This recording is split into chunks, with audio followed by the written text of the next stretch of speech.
오늘 아침 우리에게 주시는 하나님의 은혜의 말씀은 사도행전 19장 23절에서 41절까지의 말씀입니다. 지난주 금요일 날 이 부분을 같이 봉독했었는데요. 제가 에베소에서 폭동이 나는 그 어간에 그 사도 바울이 고린도 교회로부터 그 인편의 소식을 듣고 고린도 전서를 쓰고 또 고린도 교회의 또 다른 문제, 처음에는 고린도 교회 여러 가지 분란이 있었던 것이 첫 번째 문제였다면 두 번째 문제는 사도 바울을 직접적으로 공격하는 사람들이 와서 또다시 사도 바울이 지금은 남아있지 않지만 눈물의 편지라는 것을 또 제자들 편에 보내고 그리고 그 어간에 에베소에 폭동이 나서 사도 바울이 이제 그 마케도니아로 옮겨가게 돼서 거기에서 이제 고린도 후서를 쓰게 되는 그런 전체적인 사도행전은 없지만 그 사도 바울의 삶의 행적을 지난주에 좀 이야기를 했었습니다. 그래서 본문 자체에 대해서는 제가 말씀을 나눌 수 없었기 때문에 오늘 다시 한번 이 본문을 참고하면서 하나님의 은혜를 나누고자 합니다. 사도행전 19장 23절에서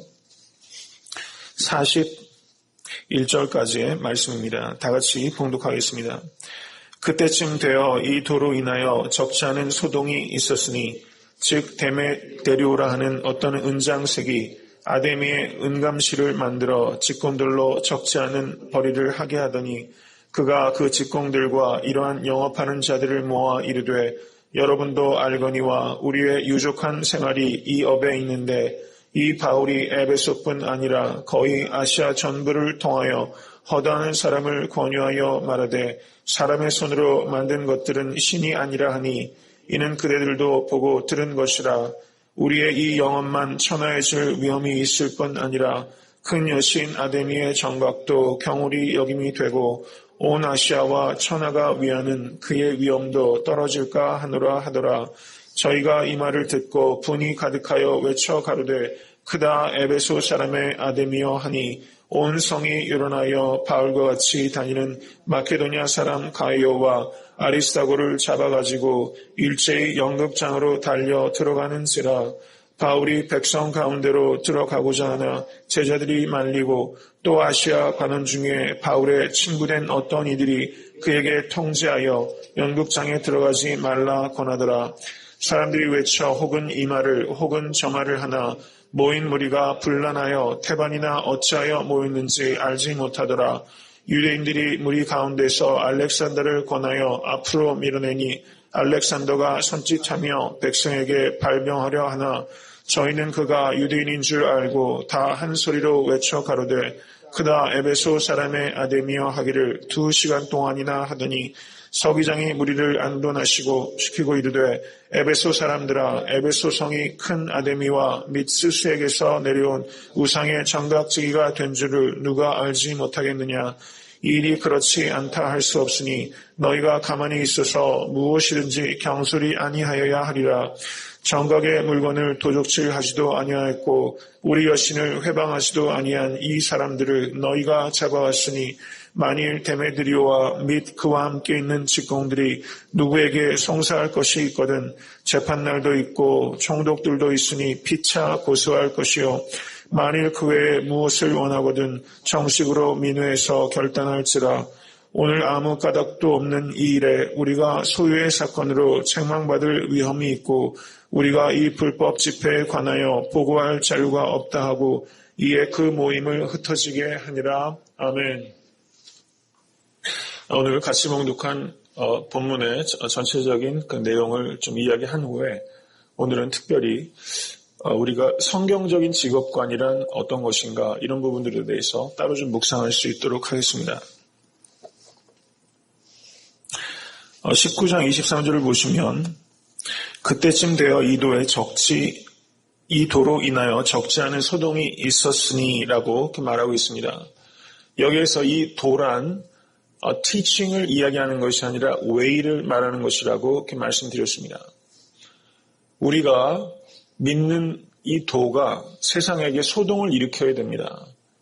교회가 세상에게 물음표를 던질 수 있어야 됩니다. 도대체 저 사람들이 믿는 예수 그리스도는 누구신가? 이런 질문을 할 수 있어야 됩니다. 그런데 교회가 세상에 인용부호, 될 때가 많이 있다는 것입니다. 세상을 인용하는 경우가 너무나 많이 있습니다.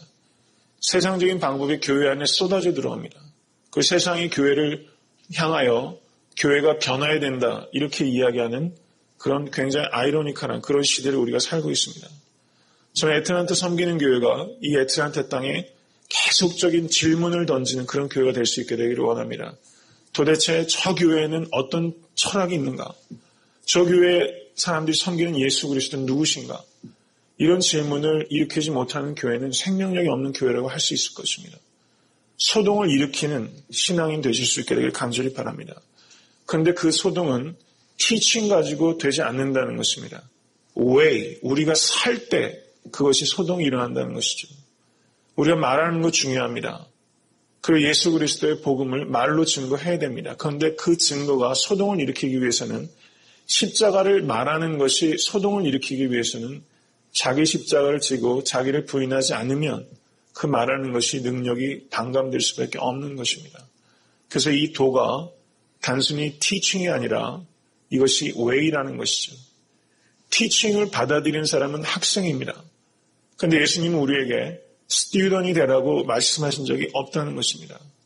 예수님께서는 우리에게 disciple, 제자가 되라고 말씀하셨다는 것이죠. 그러므로 진리란 우리가 그대로 살려고 할 때, 그 순종할 수 있을 때, 그때 비로소 진리가 된다는 것이죠. 그래서 우리 여러분들의 한 주간의 삶이 단지 티칭만을 깨닫는 데서 그치는 것이 아니라 그것이 way가 될 수 있기 위해서 매 순간 부단하게 성령 안에서 기도하고 힘쓰실 수 있게 되기를 간절히 축원합니다. 19장 24절을 보시면 데메드리오라는 어떤 은장색이 나왔습니다. 이 사람은 신전에 이 아데미 신전이란 어떤 것이냐면요. 이 아데미가 제우스의 딸이라고 합니다. 그 그리스 로마 그 히랍의 그 신화가 좀 재미있는 이야기들이 사실 많고 그 인간의 모든 감정과 그런 것들을 다 갖고 있지 않습니까? 신이. 그래서 이 아데미가 바로 제우스의 딸로 그렇게 알려져 있습니다. 근데 이 아데미를 섬기는 것으로 이 에베소가 굉장히 그 유명했고 그 데메드리오와 그리고 많은 사람들이 이 아데미 신전을 그 모방해서 만든 그 축소판 그런 것들을 만들어서 사람들에게 팔면서 그것을 통해서 상당한 경제적인 수익을 얻고 있었습니다. 요즘에도 이런 거 참 많지 않습니까? 일본 같은 데 가도 저는 가보진 않았지만 여러 가지 신들이 많아서 그것을 이제 만들어가지고 그런 것들을 팔아서 살아가고 하는 사람들이 굉장히 많죠. 이 시대에는 훨씬 더한 것입니다. 그래서 이 사람들이 19장 25절을 보시면 이 사람들의 문제는 사실상은 자신들이 믿고 있는 신앙이 위기에 처하는 것의 문제가 아닙니다. 이 사람들의 문제는 유족한 생활, 19장 25절 보시기 바랍니다. 유족한 생활이 위협당하는 것을 싫어하는 것이죠. 그래서 19장 27절을 보시면 우리의 이 영혼만 천하해질 위험이 있을 뿐 아니라 이렇게 말하고 있는 것입니다. 실제는 이 사람들의 문제는 이익이 훼손당하는 데 문제가 있었던 것이지 자신이 믿고 있는 그 신앙이 위기에 처한 것이 문제가 아닙니다. 사실상은. 큰 여신 아데미의 정각도 경홀히 여김이 되고 온 아시아와 천하가 위하는 그의 위엄도 떨어질까 하노라. 이것은 거짓말이죠. 이건 사실 명분입니다. 사실 사람들이 만들어내는 명분 밑에는 다 이 돈과 관계된 것이죠. 이 사람들은 진리를 위해서 지금 싸우고 있지 않습니다. 자신의 이익을 위해서 소리를 높이고 있는 것이죠. 서로 다 알아요, 사실은. 왜 이렇게 자기들이 흥분하고 있는지. 19장 28절 보시기 바랍니다. 저희가 이 말을 듣고 분이 가득하여 외쳐 가로되 크다 에베소 사람의 아데미 하니. 여기서 이 사람의 분이, 이 사람들의 분이라는 것이 진리를 향한 분입니까? 아닙니다. 돈 몇 푼 지키겠다고 일으키는 분이죠. 세상에서는 이렇게 모이는 사람 참 단결력이 있습니다.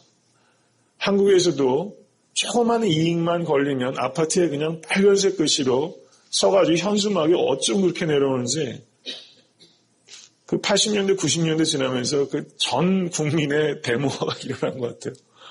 매사를 그런 식으로 그 데몬스트레이션 해가지고 의사를 관철하려고 하는, 물론 그 중에서는 그렇게 할 수밖에 없는 절박한 상황들도 있고, 또 우리도 그런 거 외면하면 안 되겠지만, 모든 사람들이 분을 일으키는 그 이면을 보면 사실은 이 땅에 공의를 세우는 데는 사실 관심이 없습니다.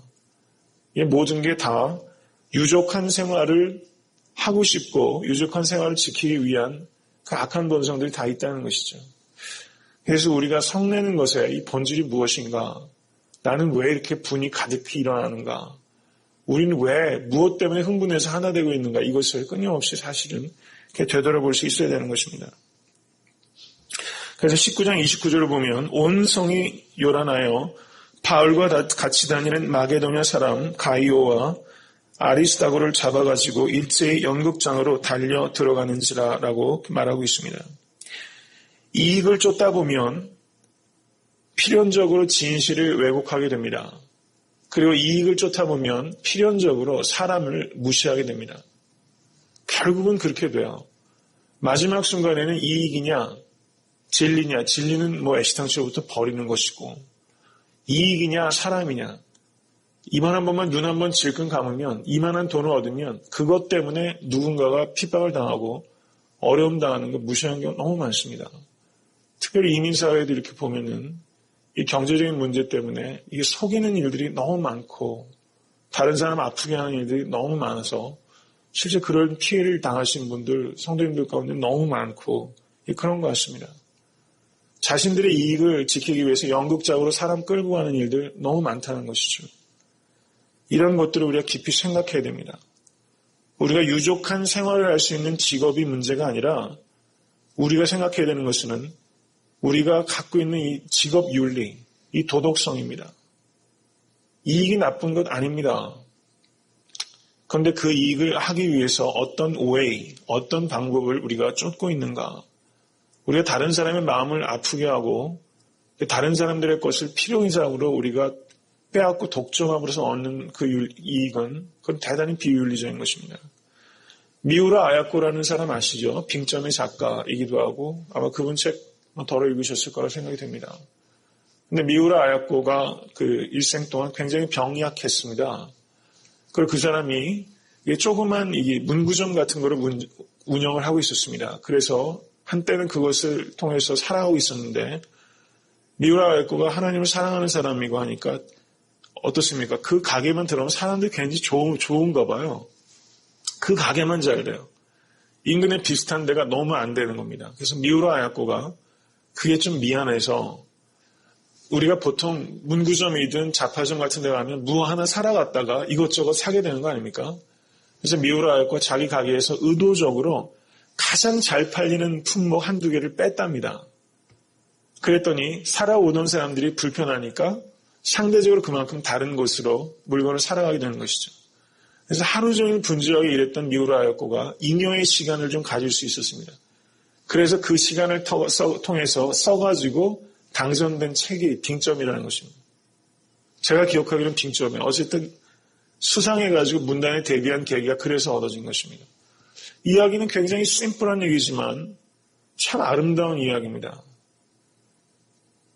이렇게 다 하십시오. 이렇게 얘기 못하죠.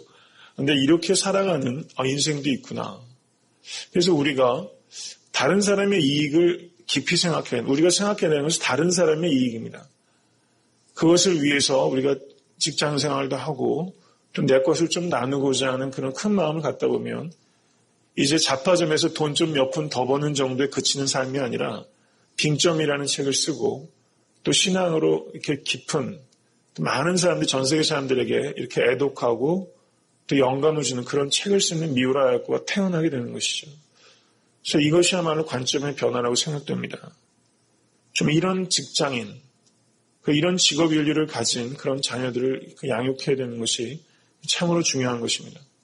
그래서 우리에게 필요한 것은 사실 요즘 직업 얻기 너무 어렵고 여기서도 사실 마땅히 할 일이 너무 많지 않습니다. 또 한국에 요즘 청년 실업이 문제가 너무 많고 그래서 우리가 자녀들 위해서 기도할 때 입시 기도회도 있지만 요즘은 입사 기도회도 있다는 것 같아요. 심각한 문제입니다. 그런데 우리가 직업을 얻게 해달라고 기도하고 또 공부하고 직업 얻기 어려우니까 학력만 굉장히 높아져요. 석사, 박사, 한국에 박사들 넘쳐납니다. 시간 강사 못해가지고 난리고 얼마 전에도 시간 강사하다가 자살한 사람 생기고 평생 그냥 수도권 이남에서 시간 강사하다 인생 망치는 PhD들이 너무 많아요. 대학교 들어갈 때도 몇 억씩 돈 이렇게 뒷덩거리 없으면 대학교 들어가기도 어렵고 심지어 신학교에서도 그런 얘기가 있고 목회지도 돈이 거래된다는 얘기가 공공연하게 들립니다. 이럴 정도로 과도한 경쟁사회에서 우리가 직업을 얻는데 급급한 것, 우리 자녀를 이렇게 키우거나 또 내가 그래서는 안 된다는 것이죠. 우리에게 먼저 필요한 것은 그 가치관입니다. 직업에 대한 가치관이 먼저 세워지고 그런 가치관에 부합한 직장을 달라고 하나님께 구하고 그렇게 구하는 사람이 삶을 성실하지 못하게 이끌 수 있다고 생각하지 않습니다. 성실하게 삶을 이끌 수밖에 없습니다. 그러면 하나님께서 그 사람에게 그런 직업 안 주시겠습니까? 그래서 우리가 먼저 이 직업을 얻는 것보다 중요한 것은 이 직업은 하나님께서 우리에게 주신 소명입니다. 단지 돈 벌어서 호구지책하라는 정도로 우리에게 주신 것이 아니라 하나님께서 우리에게 주신 소명이라는 차원에서 이해한다면 이 문제에 분명 하나님의 인도하심이 있다는 것이죠. 그래서 미국의 어떤 교회에서 자기 교회를 소개하는 그 DVD를 이렇게 만들면서 제가 직접 보진 않았는데 글을 통해서 봤습니다. 근데 성도님들의 삶을 이렇게 쭉 보여주면서 교회라는 것이 보통 보여주면 교회 건물, 예배 모습, 찬양하는 모습, 기도하는 모습 이런 것들을 카메라에 담지 않습니까? 근데 그 교회는 성도님들이 직장을 다 쫓아다니면서 우리 성도님들이 월요일부터 토요일날까지 어떻게 살았는지를 카메라에 담아서 쫙 보여준 다음에 이분들이 주일날 함께 모여서 이렇게 예배 드립니다. 이렇게 교회를 소개하는 그런 DVD를 이렇게 방영한다는 것이죠. 저는 그 아이디어가 참 성경적이라고 생각이 됩니다. 월요일부터 토요일날까지의 삶이 바로 우리가 주일날 드린 예배의 목적이기도 합니다. 그리고 월요일부터 토요일날까지의 삶은 주일의 예배를 예비하는 시간이기도 한 것이죠. 그러면 우리의 직업 자체가 바로 성전이라는 그런 인식, 소명, 이런 아이디어를 가지고 우리가 직업을 생각해야 된다는 것을 좀 나누고 싶습니다. 몇 가지만 더 오늘 좀 시간이 좀 길어지는 것은 양해해 주시기 바랍니다. 세상에서 젊은이들이 직장을 구할 때 세 가지를 생각한다고 합니다. 제일 첫 번째는 뭐죠? 돈입니다. 얼마 주느냐? 이거거든요. 이건 여기에 자유로운 사람 없습니다. 요즘은 교육자 모셔도요. 처음부터 대놓고 이런 거 얘기하는 사람도 있어요. 안정입니다. 얼마나 이 직장이 안정되게 갈 수 있느냐. 이게 20년, 30년 안정되게 갈 수 있느냐. 장래성이 있느냐. 세 번째는 인정입니다. 세상 사람들한테 인정받을 수 있느냐. 돈, 안정, 인정. 이 세 가지예요. 공무원 시험 한국에서 옛날엔 하급 공무원 한국에서 잘 안 하려고 했거든요. 근데 저도 한국에서 유학 오기 전에 도서관에서 공부하다 보면 공무원 되려고 젊은이들이 얼마나 와가지고 공부하는지 모르겠더라고요. 풍토가 많이 바뀌었어요. 이제 사시, 변호사 이런 것보다 변호사 돼가지고 요즘 의사 돼가지고도 어려운 사람 많잖아요. 요즘 하급 공무원 되려고 하는 사람 굉장히 많은가 보더라고요. 안정성이 있다는 겁니다. 그런데 가만히 이렇게 보면 경기가 회복이 안 돼서 젊은이들이 직장이 없다 이렇게 이야기를 많이 하는데 실제 문제는 젊은이들이 바람만 잔뜩 들어가가지고 자기가 사회에 필요한 곳에 들어가서 일을 할 생각 안 하고 일자리가 없는 게 아닙니다. 일하고 싶지 않아서 그렇죠. 그런 자리에 가서. 그래서 이런 이야기를 하더라고요. 한국에 방성기 목사님이라고 직장 선교하신 분 계시지 않습니까? 우리의 문제는 직업이 없어서가 아니라 의식이 변하지 않기 때문에 문제라는 것입니다. 그래서 직장을 구할 때 돈을 얼마나 받느냐 이게 문제가 아니라 이 직장에서 내가 무엇을 경험할 수 있는가. 제일 중요한 것은 젊은이에겐 참 이게 중요한 것 같습니다. 두 번째는 모험적인 시도를 하는 것입니다. 남들이 안 가는 곳에 가서 발을 딛고 내가 모범적으로 자신의 은사와 재능에 따라서 헌신할 수 있는 그런 직장을 찾아야 되는 것이죠. 세 번째는 직장을 통해서 세상의 필요를 채운다는 의식이 있어야 됩니다. 요즘 한국에 그 기초과학 하는 사람 없습니다. 인문과학 하는 사람 없습니다. 기초가 약하기 때문에 나라가 이렇게 되는 것입니다. 요즘에 대학교 들어가가지고 2학년, 3학년 때 전공 정하면요. 철학과 오면서 제가 철학과 전공이지만 철학과 선택하는 사람 없어요. 어떨 때는 극단적일 때 1명, 2명 한대요. 인문대학 전체에서. 교수들이 아마 자기 진짜 밖으로 떨어질까 봐 걱정이 많을 것 같은데 인문학 죽으면 방향을 잃어버리는 것입니다. 기초과학 안 합니다. 의과대학 가면 학생들 뭐 합니까? 요즘 다 성형외과 제일 가려고. 설저리 할 사람이 없다는 거예요. 근데 실제 저는 그렇습니다. 우리 교회에서도 그 많은 자녀들 메디컬 진짜 프로페셔널도 나오고 해야 되겠지만 저는 어떤 의미에서는 이렇게 필요한 것으로 정말 의사들 중에서는 좀 남들이 안 하는 것, 사회에 꼭 필요한 것으로 가주는 사람, 좀 그런 의식을 가지고 키워내는 그런 교회가 되면 좋겠다 이런 생각이 듭니다. 그래서 한쪽은 너무 하려는 사람이 모이고 한쪽은 필요는 한데 세상에서 안정적이지 않고 인정받지 못해서 안 가고 이런 게 아니라 전 저희 교회가 좀 그런 부분들을 감당하는 교회, 그런 인력들을 키워내는 교회, 이런 교회가 되면 참 좋겠다는 생각이 듭니다. 한 가지만 더 제가 말씀드리겠습니다. 개같이 멀어서 정승같이 쓰라 이런 말 참 많이 있습니다. 아마 이민자로 살아가면서 내가 정말 돈을 개같이 벌고 있다 이렇게 생각할 수 있을 정도로 하루하루 이렇게 경제 서바이브 한다는 게 참 이것저것 가릴 수가 없는 지금까지 오시기에는 정말 이런 시간이 없는 분이 거의 없으실 것 같아요. 그런데 우리가 생각해야 하는 것은 개같이 벌어서 정승같이 쓴다 이 부분을 윤리적으로 개 같아도 된다는 것을 의미하는 것은 아니라는 것입니다. 직업의 종류에 있어서 남들이 천대한다고 여기는 직업이라면 그것에 대해서는 내가 하나 부끄러움을 가질 필요가 없습니다. 그리고 교회에서도 어떤 직업의 귀천을 가지고 사람을 평가하거나 직업의 귀천을 가지고 사람을 세우는 일이 있어서는 안 될 것입니다. 그런데 윤리적으로 개같이 버는 돈에 대해서는 단호하게 가르쳐야 됩니다. 신명기 23장 18절에 이렇게 말합니다. 창기의 돈과는 번 돈과 개같은 자의 소득은 아무 서운하는 일로든지 내 하나님 여호와의 전에 가져오지 말라. 이 둘은 내 하나님 여호와께 가증한 것이니라. 정확하게 개같은 자의 돈이라고 이렇게 말씀했습니다. 부적절한 직업을 가지고서 얘기하다 보면 이 이익을 가지고 선교하겠다 이렇게 얘기하는 사람들이 있어요. 그렇게 얘기할 수 없다는 것입니다. 그래서 우리가 세상에 조금 전에도 말씀드렸지만 그 3D 직업 있지 않습니까? 그 세상에서 천대하는 직업을 어쩔 수 없이 할 수밖에 없는 경우들이 이민자의 삶 속에서는 참 많이 있습니다. 저는 이런 거 가지고 스스로를 낮추거나 혹은 다른 사람을 업신여기거나 하는 일들은 죄악입니다.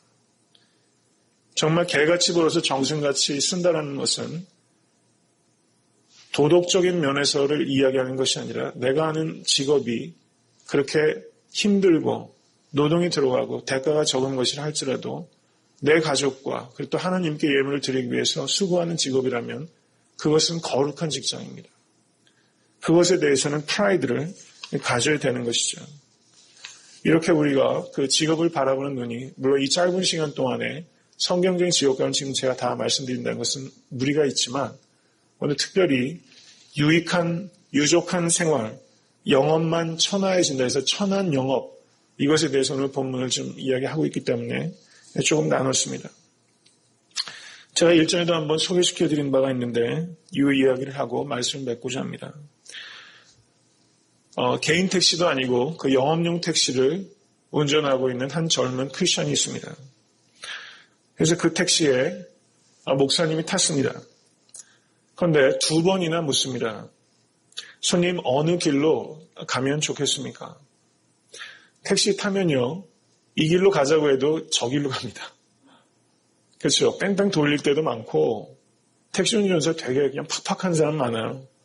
그런데 2번이나 손님 어느 길로 모실까요? 이렇게 물은 것입니다. 그래서 이 목사님 기분이 좋아졌어요. 당신 왜 나에게 그것을 일일이 2번이나 묻느냐 그랬더니 손님이 원하시는 길로 가드리는 것이 손님이 기분 좋은 것이고 또 원하시는 길로 가다가 길이 막히면 그때 내 마음이 부담스럽지 않다는 것입니다. 이 지혜로운 이야기죠. 그러다가 이 목사님 이런저런 이야기를 두런두런 하다가 요즘 경기가 어떠냐 이렇게 물었더니 이 영업용 택시를 운전하는 사람이 경기라는 게 각자 하기 나름입니다. 집에서 놀면 경기가 안 좋고 이렇게 열심히 달리면 경기가 좋습니다. 이렇게 말하더랍니다. 그 차 안에서 라디오 소리가 들리는데 극동방송이 때마침 나왔고 이 찬송 소리가 이렇게 나온 것입니다. 그래서 이제 직감하죠. 크리스천이구나.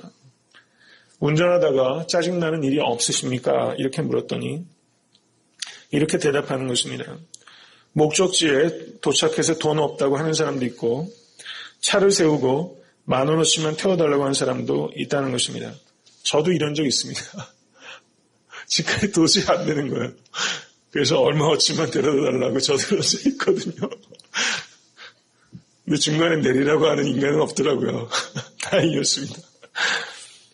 근데 끝까지 간 다음에 집에서 가져오라고는 하더라고요. 근데 이분은 10,000원어치만 가달라 이러면요. 10,000원이 딱 되면요. 그 미터기에 온 관심이 다 가지 않습니까? 전 그런 적이 몇 번 있어요. 아이고 또 오늘도 망신 나가는구나. 근데 이 택시 운전사가 10,000원이 되면 미터기를 끊는다는 것입니다. 이 손님이 불안하지 않게. 그때부터 부담 안 갖고 편하게 할 수 있도록 많은 이유로는 미터기를 꺼서 데려다 준다는 것이죠. 그래서 이 목사님이 이분은 영업용 택시, 개인 택시도 아니고 근데 이게 평범한 택시 기사가 아니라 왕 같은 제사장이구나. 이런 참 감동이 있었던 것입니다. 그래서 목사님이 이렇게 이야기합니다. 이 사람이 생업에 시달리면서 정말 교회에서 봉사할 시간을 얻기 어려웠을지 모른다. 그런데 이 사람은 자신의 일을 통해서 하나님의 일을 누구보다 충성되게 감당하고 있다. 이렇게 얘기하면서 자신은 지금 이 영업용 택시 기사를 통해서 흩어진 교회를 봤다. 이렇게 말하더라고요. 정말 교회는 그 안에 있는 것입니다. 그래서 이것을 생각하면 우리가 3D라는 것은 없는 거죠. 아마 우리 성도님들 가운데는 영업용 택시보다 어렵게 일을 하시면서 생업을 하시는 분도 계실 것이고 또 그 돈을 이렇게 모아서 하나님 앞에 예물을 드리는 성도님도 계실 것입니다. 저는 그렇게 드리는 헌금을 하나님께서 참으로 기쁘게 받으신다고 믿고 또 그런 것으로 사람을 업신여기지 아니하고 저는 이런 분이 교회의 장로님 되면 참 좋겠어요. 이런 영업용 택시를 운전하는 사람. 그래서 이런 관점으로 여러분들께서 하시는 생업을 바라보시고 또 그런 분들을 존귀히 여기시고 또 자신이 하는 일에 프라이드를 가지시고 살아가시는 여러분 되실 수 있게 되기를 간절히 축원합니다.